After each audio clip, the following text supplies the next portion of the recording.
I think the training psychology aspect is super underrated in programming. I agree. I also think like I don't know, I try to do this more and more. It's like whatever exercise I'm avoiding, probably should do more of that. It's probably the best exercise for you. Yeah, So if you're like, hey, I really don't want to do this today, it's like you should probably start with that exercise, eat the frog first, like get that one done, and yeah. let's move on. But I do think that's super true.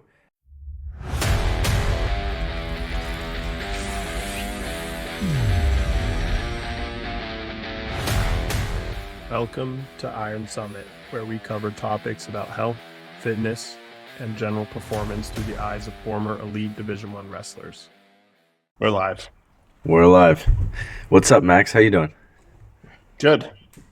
Yeah, Good. Yeah, watched a bunch of wrestling today. Can't complain. some good matches today. I was we were pulling They for were. Darien. It was a I know. tough loss for him, but wrestling that bronze medal match was cool. It was cool to see him wrestle, and he Awesome. had a good tournament. Great tournament. You even wrestled really well in that match. Just that guy's really tough, and um, as anyone who wrestles knows, things don't always go your way, Yeah, and you usually learn a lot more from those than other matches. So yeah. One of the bronze medalists, I think, at 57 kilos, he wrestles right up the street here. He wrestled at Menlo. I think he's like a Uzbekistani, and so he oh, like what is his name? He wrestled Spencer in the semis. yeah. So he wrestled NAI. He was like an NAIA champion out here. I don't know how Menlo got him, but they have a bunch of foreigners on their team. Dang, that's a high quality guy right there. Olympic They bronze medal, like Guan Salam or something is his name. I'm something messing that like up. that. He's been in at Stanford for the RTC stuff. But like yeah, that dude's tough. Have you scrapped with him before? He's little. I haven't wrestled with him, but our guys have. What do you mean? You're a lightweight. I'm a lightweight. I probably got 50 pounds on him. He wrestles what, 125? Yeah, He's usually 61 kilos, but Olympic year 57. yeah, which means he walks around like 140. And what do you weigh, like 150? Okay, Max. Hey, speaking of that, that's a good time to. I want you Yeah, to that is. commit to this publicly. Um, I think if I hit 200 pounds, you have to run a marathon. Wait, well, we need to commit to something else publicly first. We need to have you commit to hitting 200 pounds. If And you run then a what do you marathon, weigh right now? What do you weigh right now? I don't know. Probably high 70s. Ballpark it. High High 70. 70s. I don't know. I've been Okay, so you traveling got a to little gain bit 20 pounds. We'll call it 20 pounds. of lean mass, though. Like, not just 20 Well, pounds. if anyone, even if you gain 20 pounds of lean mass, of actual muscle mass, it's a whole different story. Because for every like gram of muscle mass you put on, you hold more water, all this stuff. Anyway, gaining 20 pounds for a guy at 180 is nowhere near as hard as a guy weighing 250 to go and just run a marathon. So you're saying you're not tough enough to run a marathon? No, but I mean maybe. You're gonna phrase it like that, maybe. No. What I'm saying is we need to You're make getting a little sure flustered that here, Max. Here's the thing. I believe in you. I think you can run a marathon, but if you don't think you can, we don't have to make you're that. missing. You're missing the point. What I'm saying is we need to make sure our challenges are of equivalent difficulty. You hitting 200 pounds would be like me running a 10K. That's Max, how bad I am at running. 20, 20 You pounds, you 20 hitting pounds of 250. muscle. You hitting 250 would be like me running a marathon. I'm not hitting 250 unless I literally did nothing but eat, train, and go to a chemistry lab and let them inject me with anything they have. Yeah, that's That's, how I'm going to run a marathon. but I you do think, you like, can we hike have like you an intermediate, like a half marathon? Yeah, but you don't understand how much it hurts me to run. but what I will about have hike? to lose 30 pounds. So listen, you can run, walk as much as you want on it. You're probably gonna have to train for it a little bit, but I think you could come off the couch, run a marathon. You're not gonna feel good the next day, but you could do it. Walk as much as you need. 26 miles? Ryan, You hike. that's a long way. You hike a lot, right, Max? Yeah, but not 26 miles. A 10 Okay, mile but hike's a long way. Okay, but you do a 10-mile hike, no problem. Yeah. That's So that's let's do it. it. That's Let's it. start with the Hold half on. marathon. You do at elevation, and you're going up. You're not just running flat. You could do 26 miles on a treadmill for So you're all I care. saying I can walk as much of this marathon? I'm because also here's how I work, Ryan. If I commit to doing a marathon, I'm gonna just like do everything I can. I don't just do something and like walk half of it. You're gonna meet me at 200 pounds trying to run this marathon. That's what would happen, and I don't. Not a single part of me enjoys that or wants that. Max, if you're scared, man, just let me know. Um, wait, I think actually, all of hey, this is a big. This is this a big reminds me. facade Hold because on. I actually challenged Ryan to make 200 pounds before this whole marathon thing came up. So this is a whole facade But to but I protect you in case you fail to make 200 pounds. well, I was thinking about it, and I was like, I'm gonna just like ironically just do this. And then the more I thought about it, I'm like, that's a lot of weight. That's a lot of weight. That's over ten Yeah, percent of but my body weight. yeah, And if I was like if I had never trained, putting on 10, 15 pounds of lean mass wouldn't take that long. It might yeah. like you know what I'm saying? I don't know. We'll segue. This will segue into today's topic nicely, but I will challenge everything by saying you're built like you have good muscle mass, but you've never trained to gain weight, which tells me Yeah, it's true. if you Okay. do it, you're going to do it well and easily. So I think it's going It's to be easier than you think. okay. Yeah, it's interesting. You've like you've trained. This Yeah. is today's topic: full body splits versus muscle group splits. You've Yeah. trained your whole life on mostly full body splits. Yeah. You've trained your whole life eating as a wrestler, or like most of it. Yeah. That's fair. So That's a good as point. you, if you like dedicate yourself to adding muscle, I have a feeling that you are not what they call a hard gainer. You're like me, where if you train to get big, you get big. Like it's just happens. Okay. All right.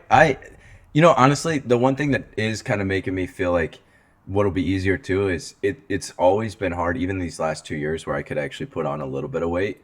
Um, I couldn't keep up with calories just because like lifting and wrestling constantly.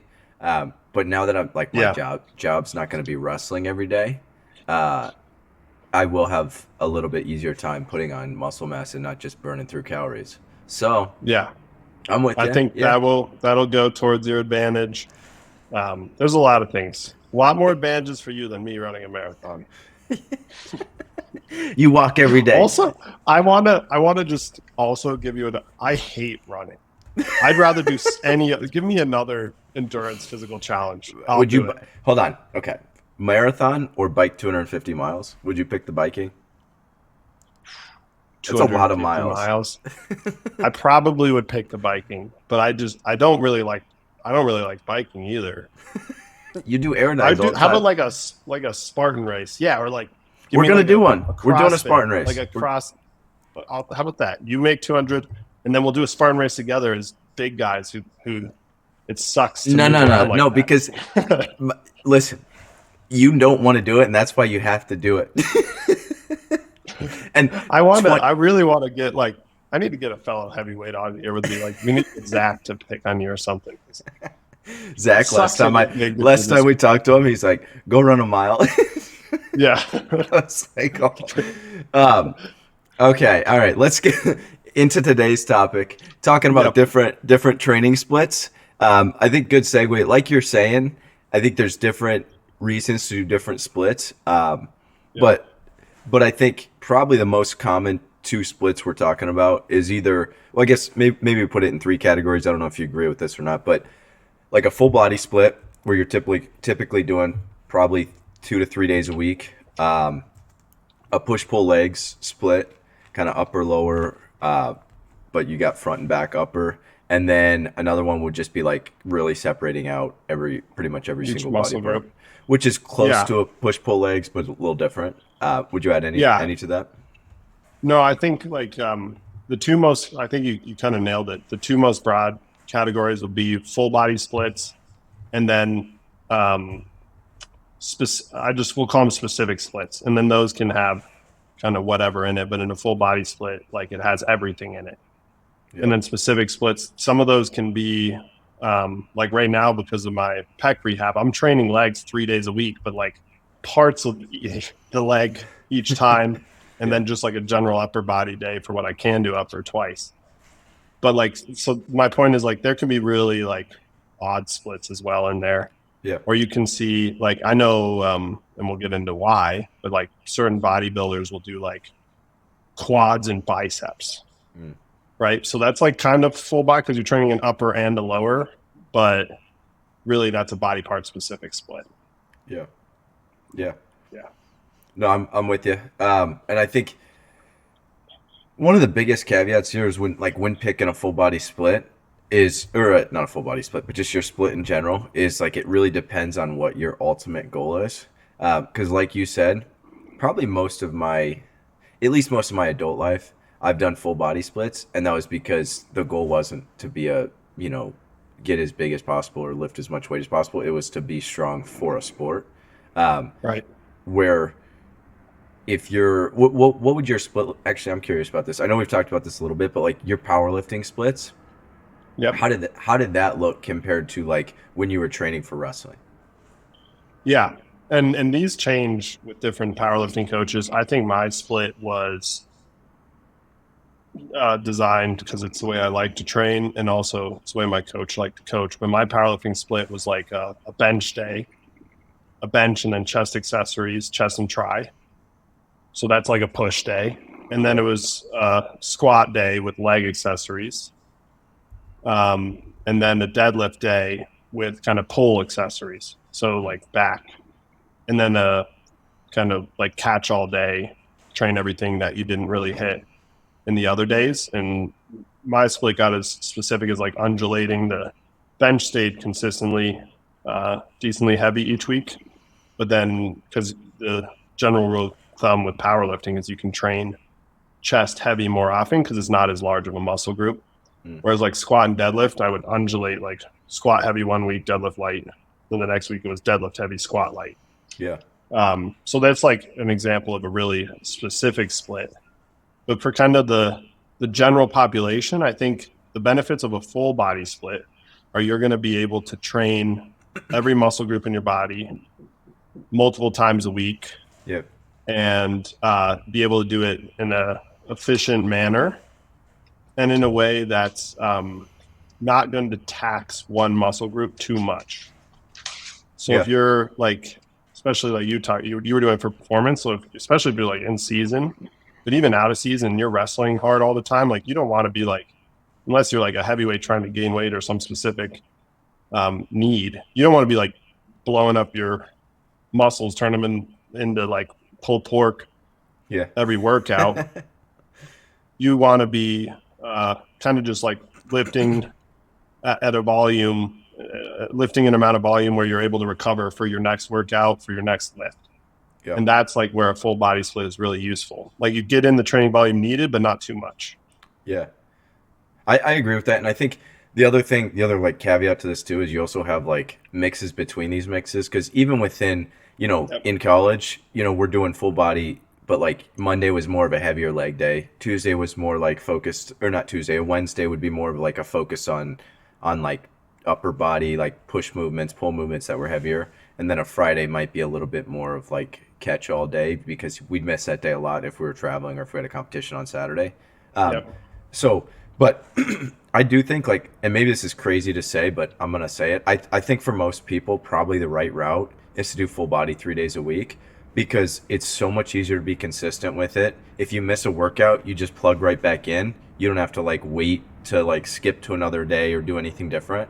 Um, and Yep. I think for the general population too, you get to practice these movements a lot. So if you're following a good full body split plan, you're going to get a lot stronger because you're squatting probably 2 to 3 days a week instead of, once every 6 or 7 days. Yep. Um, and so Yeah. I think like you're saying, like it fits into a general, I don't know if it's the most efficient if you can fully, if your goal is a bunch of muscle really quickly, I think there's a better way to do it probably, and we'll talk about like different splits, like what we've been talking about. But I think most people are more consistent with a full body split, and they're able to follow it with a busy life because it's like go in there, get at least an hour in, hit some compound movements with some accessory work, and you don't crush everything where the next day you don't feel good. Yeah. And usually you go every other day, so it's like you only have to lift 3 days a week instead of 4 to 6 days a week.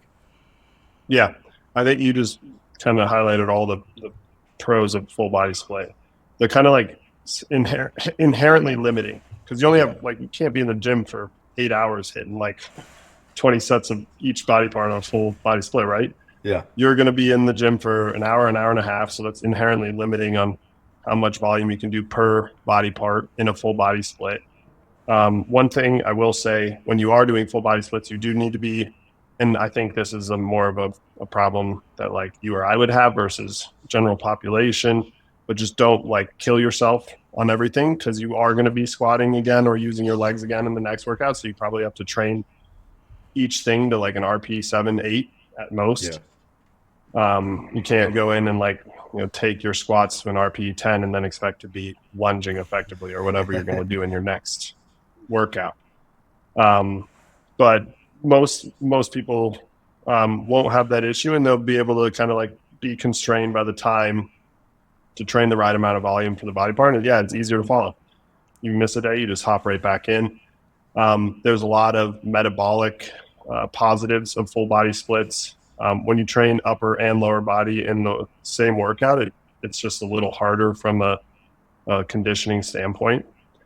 Your body has to move more blood to more places, which makes it um, harder workout for your heart. So it's better. It's really good for you metabolically.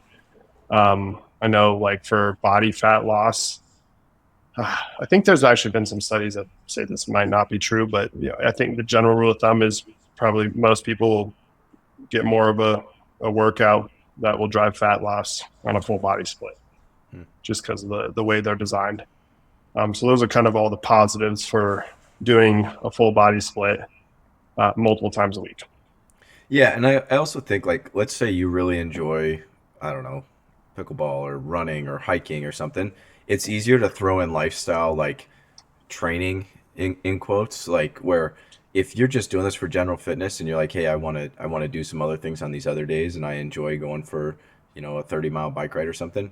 This is like a hybrid athlete split too, where it's like it's good for performance, or like if you're just doing other things throughout your week where you're gonna like tax your body and you don't want to lift on top of that. It's easy to plug in those days and get different kind of conditioning and cardio workouts, which you definitely can still program in other workouts. It's not what I'm Yep. what I'm saying, but it's a little bit easier on a full body split where you have days in between and are able to switch that up. Yep. Yeah. So I think that's the full body split. And then when you get into training specific splits, whether it's push pull legs, that's kind of like the most traditional focus split, right? Like a chest tries, back buys, legs. Or you can do like the bro split, chest, back, shoulders, arms, legs.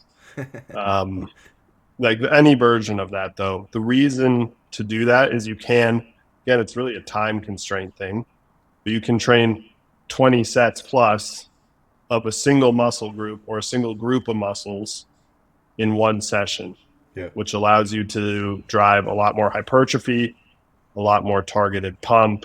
Um, but on the flip side, there's a way larger recovery demand. Yeah. So that's like where you got to weigh out the pros and the cons. But if Ryan's trying to get to 200 pounds, he probably should be doing this or a version of it. And we can talk about, there's different versions of how you can do this as well. One is you crush a body part. Let's say it's like your legs. You hit 20 plus sets of legs. You do turn them into pulled pork once every 6 to 7 days, but you need 6 to 7 days to recover from that. Like you're walking funny for 3 of those. The other three, you're just getting back to baseline. If you tried to hit it any sooner, you're going to be at risk of injuring yourself. Yeah. Um, that's one way to do like a targeted muscle group split. And the other way would be to kind of take a little bit more of the full body approach, but train a muscle group like legs to an 8 or a 9 a couple times a week. Yeah. You're getting the same total volume in a week, but you're not taking it quite as hard. You're not creating as large of recovery demand, so you can train with more frequency. And I know there are like, do you know who Dr. Mike is? Mike Israetel, Yeah. Yeah. Art Renaissance periodization. He is like really big on like as much frequency as possible, a little less training intensity, kind of spread it out. But then there's people who are like fully in camp to like kill something, give it a lot of time to recover, kill it again. Yeah. And I think both will ultimately, it's like you're doing the same volume per muscle group in a Yeah. week. It's just like, are you spreading it out over a week or are you doing it on one day? Yeah. So, but it is like a split, like you're focusing on specific muscle groups Yeah. multiple times a week.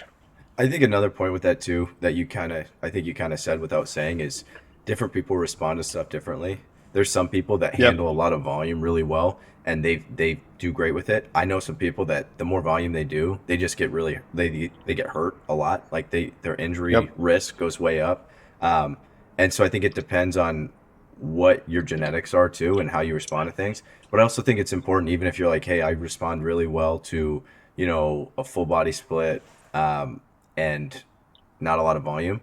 Well, you probably should like you need to switch those up at a certain point too, because eventually your body gets stagnant with it, and you need some like novel stimulus coming Yep. up as well. So I wouldn't say always be in one camp here. It's like you got to switch Yeah. around these No, different camps. I think and this is something I'm learning a lot more about recently. I've talked to some really high level coaches, my own coach. I think there's also, especially when you get with more advanced lifters, there's a training psychology piece. It's not even just genetics. It's like, how does this person like to train? Yeah. I know, like in general, you tell a wrestler to go squat, they're going to squat until they're like melting to the floor. Like, Yeah. so then, okay, maybe that person, we should, if they're going to try and gain weight, we should have them on the one every 7 days, because that's like just like how their brain works. They're going to go kill something.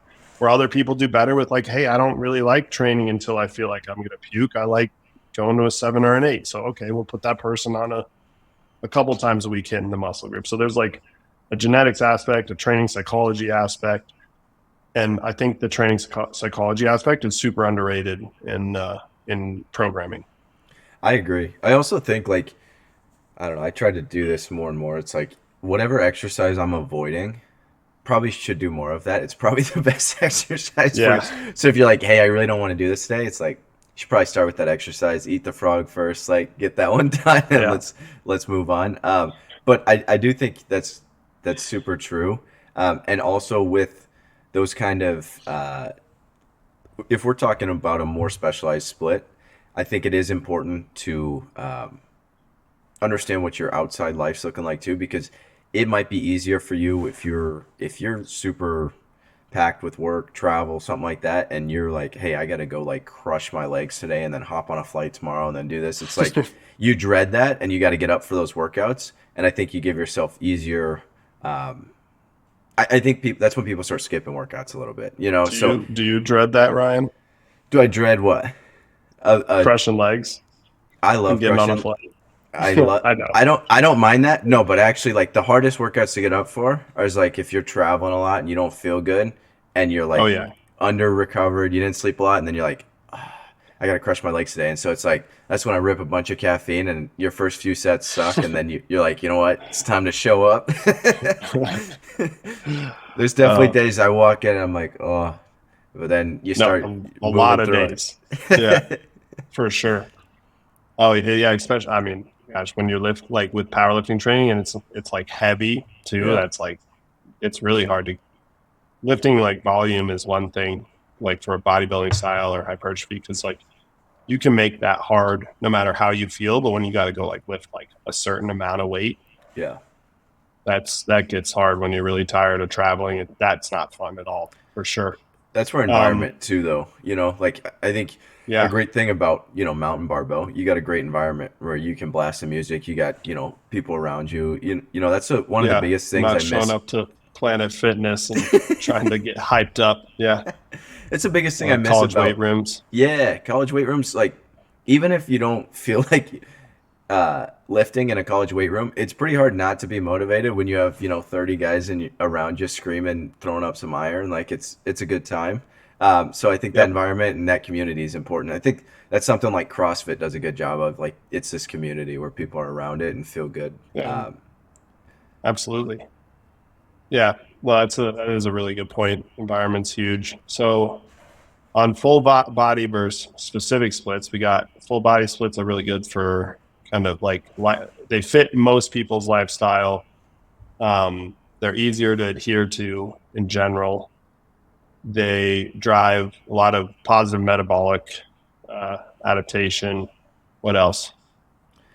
I think they're easier, especially if you have a busy schedule that's changing a lot. Like if you don't have a real consistent schedule, you're able to plug in those workouts easier. Where if you're like, hey, I just need to hit 3 days in this week, if you miss Monday and Tuesday, you can still get in all your workouts. Where if you are traveling and you're like, hey, I was trying to hit my legs this day because I had a good gym, and then I traveled somewhere and I didn't have a good gym, it was hard for me to do this. It's easy to get your workouts mixed around when you're doing body parts. Um, Yep. so yeah, long-winded way to say like I think your flexibility is a little bit more with that. Yep. Yeah. Flexibility. And then body part specific is really good for driving physique adaptation, uh, gaining weight, strength adaptation, specific goals I think working on around lifting. weaknesses too. Like one of the biggest Yeah. things I think about, getting real specific on your splits is like you start to realize what muscles you need to really develop more that maybe are holding you back on your big movements. And you're able to kind of target muscles that you don't hit as much. Maybe you're hitting certain muscles with a bench press, but you're not hitting as much shoulders as you'd like to hit when you're, really breaking down your shoulder day and hitting every single head of your shoulder. Yeah. And then I think I want to make sure I like kind of the overarching point I wanted to make with all this is unless you are training for like a sport or a very specific goal, like you're a bodybuilder or you're a wrestler, powerlifter, the best split is one you like.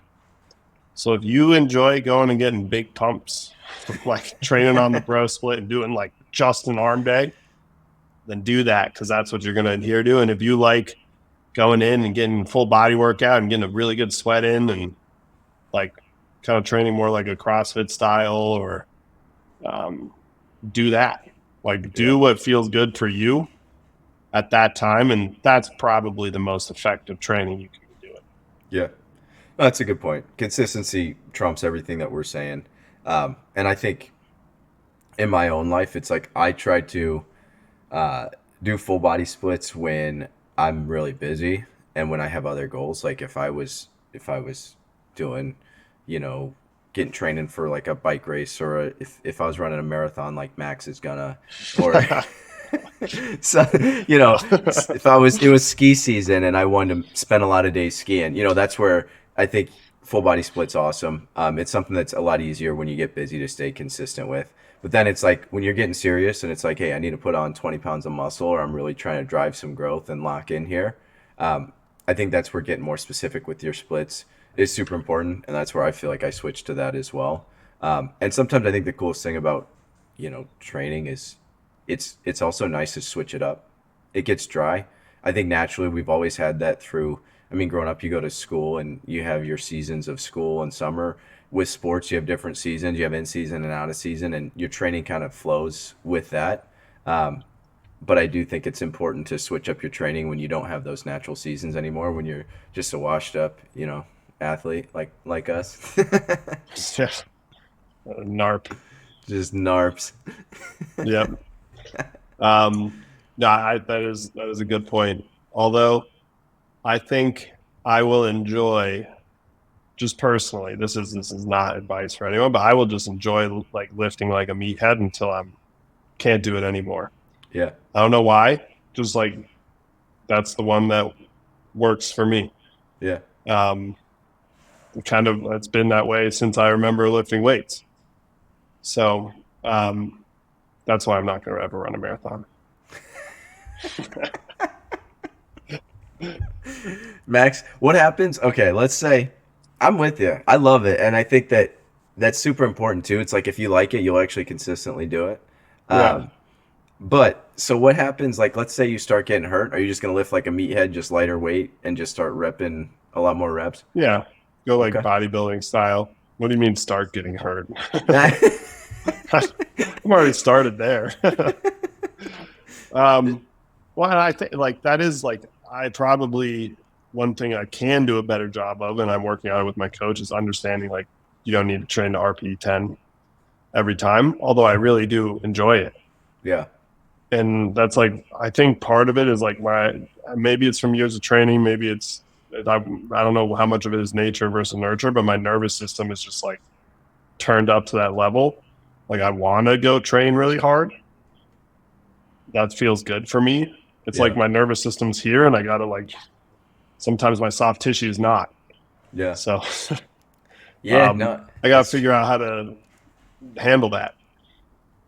yeah. Yeah. I saw something talking about like, uh, like endurance athletes' hearts. It's actually like really bad for your heart once you get to a certain point because it's like endurance training is good for your heart, but if you do so much, like you're riding or you're running, 30 miles a Hmm. day, eventually it's like really bad for you. So I think everybody's got to kind of find that line for themselves where it's like when is it becoming more of an issue than um, it's worth. But I think the problem is too like at a certain degree, like it's more healthy to do this than sit on the couch, but like also Yeah, you're probably going to actively choose one day like hey my body's going to hurt a little bit more when I'm older because I'm doing this, but at least I'm enjoying these so years. that is a choice. A decision I've already accepted. I'm going to live with. Dude, I always say wrestling makes it ages you like dog years, man. So I feel like I'm like we made that decision a long time ago. Our bodies are going to hurt when we're older, but Well, it I is what it is. also, I mean, and maybe this is the wrong way to look at it, but like, if you're not using your body, like you're only living like part of life. So, I agree. Yeah, and absolutely. like using your body sometimes means, um, this is not advice again, but using your body sometimes means like overusing your body. So, The and human you know body the is saying, amazing, man. you Anything can worth recover doing is from worth so much. overdoing. Bingo. That is such a wrestler quote. Yeah. But Shout out. I've like, and again, like, let's like channel that into lifting weights and Yeah. running or what, not drinking and doing Yeah. drugs or like living like a, like a vagabond. Let like channel it into good things or It's amazing. good-ish. It's amazing too, though, because I think some of this stuff, like bad things are gonna happen regardless. Like just people I've talked to that have gotten, knee replacement, hip replacements. Some of them were like crazy athletes, some of them weren't. And I don't know how true this is, but like the common theme I've heard from everybody talking to, five or six different people that have had these kind of surgeries, they're like, my doctor basically said this is kind of a genetic thing. It might have been, you know, it might have expedited it a little bit, but like you probably would have had this anyways. And then there's some people that way overtrain their body and then they're completely healthy, don't need, new hips, new knees. Yeah, So I don't know. I like sometimes I think it just stuff's gonna happen to you anyways. You might as well enjoy the time where you're on this earth. Like that's kind of where I'm exactly. at. Yeah. And in broad general terms, like doing endurance activities and lifting resistance training are like two of the healthiest things you could possibly do Yeah. to lower the risk of all cause mortality, like across every front. Like Yeah. and that's not like controversial science. Am I probably going to have more orthopedic surgeries? Well, I'm already there. I'm way ahead. Like I've had 6 orthopedic surgeries. Yeah. Like Yeah. I'm probably have a few more, but that's but like everything else is like really healthy, So it's like there are Yeah. trade offs. I am doing it to an extreme level because I really enjoy it, and I'm fine with that. Yeah. No, absolutely. I think that's a good way to wrap it. I think the other thing too, something to mention, we just came out with a new program that's a full body split. That's probably better to be ran. Like definitely can get awesome gains off it. Yep. Huge fan of full body splits you could run in the off season, but it's also really good when you're in season as well or when you're busy. But if you're Yep. gonna one caveat is if you're gonna run it, make sure like in season it's totally fine to do 2 days a week instead of 3 days a week because sometimes travel schedules it's not going to be conducive to your training to do a 3 day a week split Yeah. while you're traveling and cutting weight. But that depends on your weight class too. If you're a heavyweight, I'd for sure run it 3 days.